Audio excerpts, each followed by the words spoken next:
The Egyptian Messi, Mohamed Salah, is finally a Liverpool player in a £34 million deal, which sees him just miss out on becoming the Reds' record-breaking transfer, but equals the most expensive African player in history with new teammate Sadio Mane.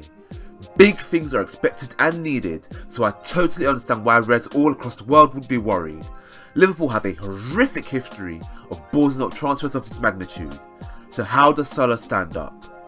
To start with, he's of a far higher calibre than the likes of Christian Benteke, Stuart Downing, Andy Carroll, Dejan Lovren and other big money signings Liverpool have made in recent years. They all came from mid-table teams, had all been mediocre in their careers beside a little upsurge of form, which attracted the attention of Liverpool, and in some cases they were just ill-suited to the style the manager wanted to deploy. It didn't take a genius to figure out that they were going to fail, and when they inevitably did, it was so sad, you just laughed. Salah's of a different breed. At the age of 25, he's shown adaptability few players can match in their entire careers. He was a teenage star at Basel, striking through into the Europa League opposition. For Egypt, Salah's been a leading man. His loan stint at Fiorentina showed that he could be a consistent performer in one of Europe's top 5 leagues. But these last 2 years at Roma, he's shown that he can be a star. Roma seemingly do not have the outright ambition to match the potential, but Liverpool do, and under Jurgen Klopp, Salah will be playing under a manager who has made Mario Götze, Shinji Kagawa, Robert Lewandowski, Marco Reus, Pierre-Emerick Aubameyang, Philippe Coutinho, and I'm sure in due time, Sadio Mane and Roberto Firmino into world-renowned international stars. If I had to rate his ability out of 10 using the graphic you can see in front of you right now, he'd be an 8. Not quite world class, I don't think he's capable of producing moments of absolute genius, but he's a top level performer who can produce the goods if given the platform to rise to. Similar players of this ability would include Mark Overmars, Ludovic Giuly, Damien Duff, and in more recent years, Willian and Pedro. All players worthy of being a regular in a title-winning side. Salah has a number of qualities to offer Liverpool, but without doubt the number one reason why he's been signed is to provide searing pace to one of the slowest attacks in the league. The Reds look particularly one-directional when Sadio Mane isn't on the pitch, and his absence during the African Cup of Nations and season-ending injury versus Everton was arguably the biggest of a couple reasons why Liverpool's title challenge faltered. Salah will provide Liverpool with at least 2 players capable of stretching defences, providing space for more technical players to thrive, rather than playing themselves into a cul-de-sac, ending with a crappy Klein or Milner cross. Liverpool fans know what I'm talking about. As hinted at already, Salah is a proven goal scorer capable of a record of just over 1 in 2. He tends to time his runs into the box, so he doesn't rely on having a large number of shots to reach his tally, unlike Coutinho. This doesn't mean, however, that he isn't a threat from outside the box. He scored a fair few from outside the box, and he can take free kicks too. That said, a large part of why he manages to work his way into the box is because he's very incisive with his passes, whereas Firmino and Mane can frustrate at times. The result is often a rapid exchange of 1-2s before a goal or assist is recorded. His partnership with Edin Dzeko in particular is something worth YouTubing if you have the time. He assisted Dzeko 7 times, which is the most one player assisted the other in Serie A. Brilliant partnership. Both Salah and Mane can play on either wing without sacrificing their game.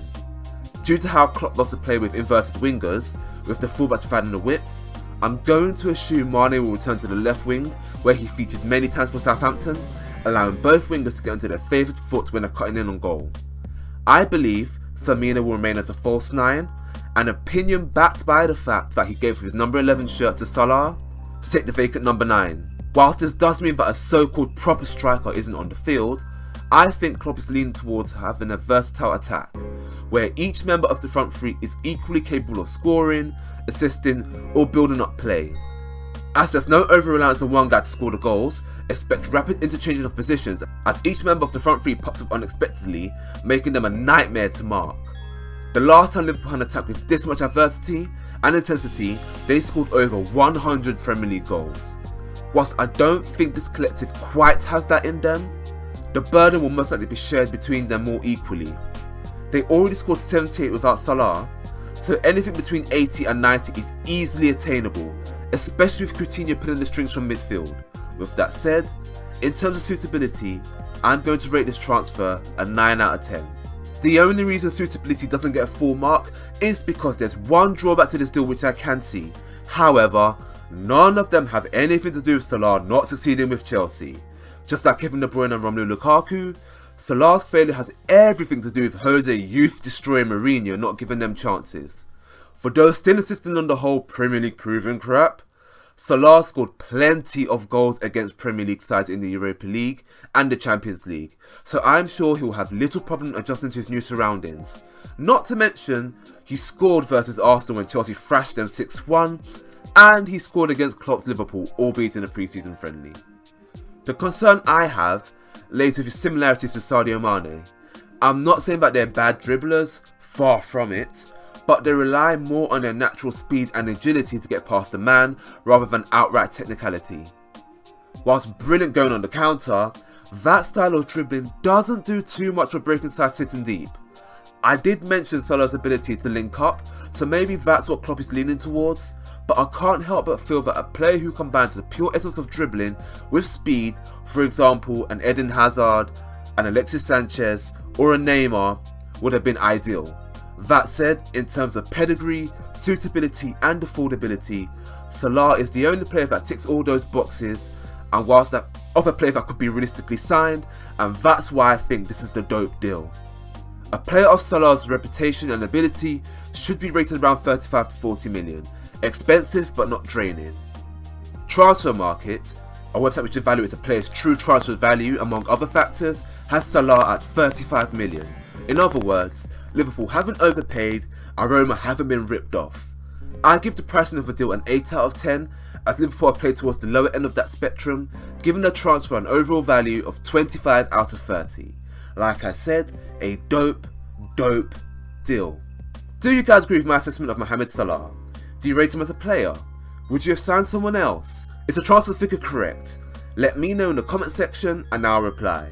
In the meantime, make sure you like, share, subscribe and click the bell so you get notifications to your phone the moment I upload a video. Until next time, adios amigos.